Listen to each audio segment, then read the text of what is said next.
Hi guys, Lunar here, and welcome back to another Destiny 2 daily news update video. Today we have more info on all this stuff about the upcoming game from the last 24 hours, so let's just jump into this. Up first, Destiny 2 received its official game rating today, and from that we received a little bit of information about the game's story as to justify that rating. If you want to know, the Destiny 2 has been rated T for teen, just like Destiny 1, so no surprise there, but this piece of info is the reason they gave for that rating.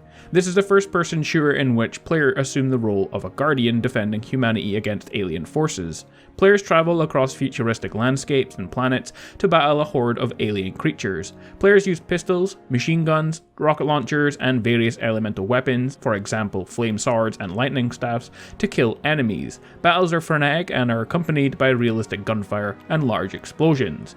Cutscenes sometimes depict dramatic space battles and characters getting shot, electrocuted, and strangled. Splashes of red blood occasionally appear on the screen when players are injured, and some creatures emit splashes of a black liquid when killed. The word asshole is heard in the dialogue as well. So some very interesting and dramatic cutscenes it seems are going to be in the game. Space battles we expected, but electrocutions and people being strangled, so it seems like Destiny 2's story is going to be very dramatic and awesome, and I can't wait to play it, but I thought that was a very interesting little teaser into the Destiny 2 story for you guys.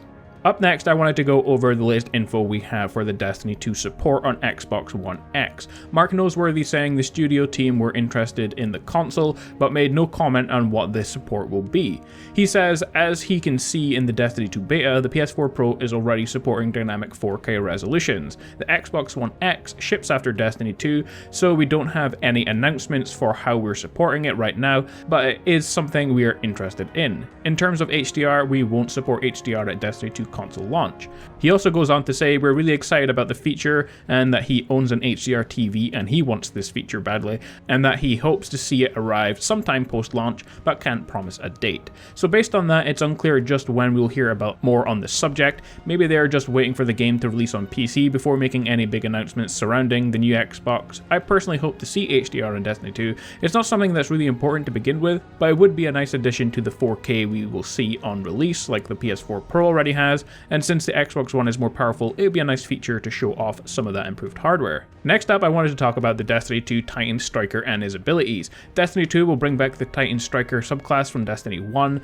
but as with all subclasses in the game, it features some new perks as part of the new skill tree and skill path setup. One such feature is the Shoulder Charge, which is confirmed to be returning to the game in the form of a new perk called Seismic Strike. Seismic Strike, like Shoulder Charge, activates after sprinting for a short time. However, whereas a Shoulder Charge in Destiny 1 was a one-hit kill in PvP, Destiny 2 has lowered the damage of the ability. But to counter the Seismic Strike now has the ability to spread its damage across multiple targets. This clip shows it off in PvP, and the other one you can see shows it off in PvE. It's a nice ability, and I think it's been changed and added back to give players a reason to choose the subclass. The ability has no counter and can be very effective, as you've seen in the video. Of course, the clips are from the beta, and the final game might have changed slightly from what we can see in these clips, but overall it's a very nice perk to have confirmed for the Titan Striker, especially as many of you thought it would be cut from the game altogether. Up next, we're looking at power weapons in the game, and some distinguishing features that one Destiny 2 Reddit user called Chris D Animation pointed out from the beta. Basically, he points out that the power weapons in the game have a slight glow to them in PvP, and after some research, he and other users have not been able to find any similar features in energy weapons or melee weapons. So it seems that only power weapons have these, which is white for shotgun, red for grenade launchers, blue for fusion rifles, and red crosshairs for sniper rifles. So Bungie are using this as probably a way to try and improve the overall quality of the Crucible in Destiny, making it easier to spot when an opponent is using a power weapon so you can try and counter or run away, as of course power weapons do tend to kill you in one hit. But a nice little feature there, and it goes nicely with many other little features we've seen in the Destiny 2 PvP, including being able to tell when players are dead and when they have their supers ready thanks to a new user interface for the game. So a nice little piece of information I thought was cool and worth mentioning and pointing out to you guys. Next, we have a little bit of an update from the IGN Ask Me Anything from a few days ago. One IGN user called Blacksuit Spider asked, with the resilience, recovery, and agility on the armor now, will the armor have a visual look to it that reflects the boosts on it? For example, high resilience will give heavy armor, and high agility will give a sleeker, thinner armor. The original answer to this question on the Ask Me Anything was simply nope, but the answer was later amended on the IGN article, and here is what it says. Luke Smith tells, with each piece of armor, the design team considers its visuals before assigning stats to it. For instance, armor that looks thick and defensive armor is assigned the heavy designation, which prioritizes resilience and recovery. Our goal with resilience, recovery, and mobility is that these are stats players can feel while they are playing. For example, a high mobility warlock running a lightweight weapon is going to zoom around the battlefield more than a warlock who has prioritized resilience or recovery.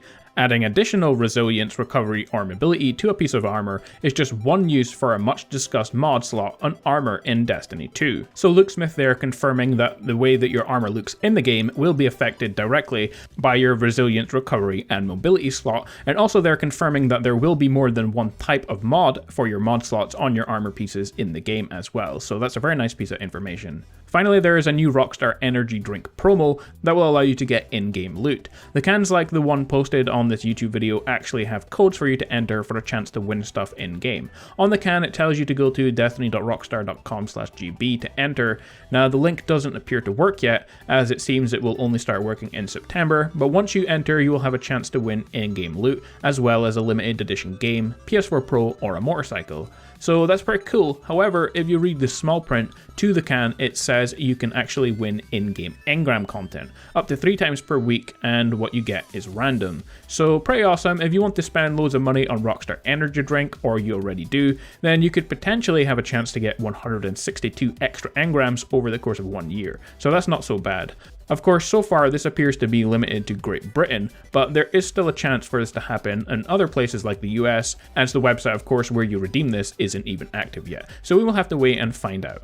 Well, anyway guys, that's about it for this Destiny 2 news video. If you found it useful, leave a like and comment. If you want to see more similar Destiny 2 content on my channel, then hit the subscribe button. But with that being said, Guardians, stay awesome, and I will see you all next time.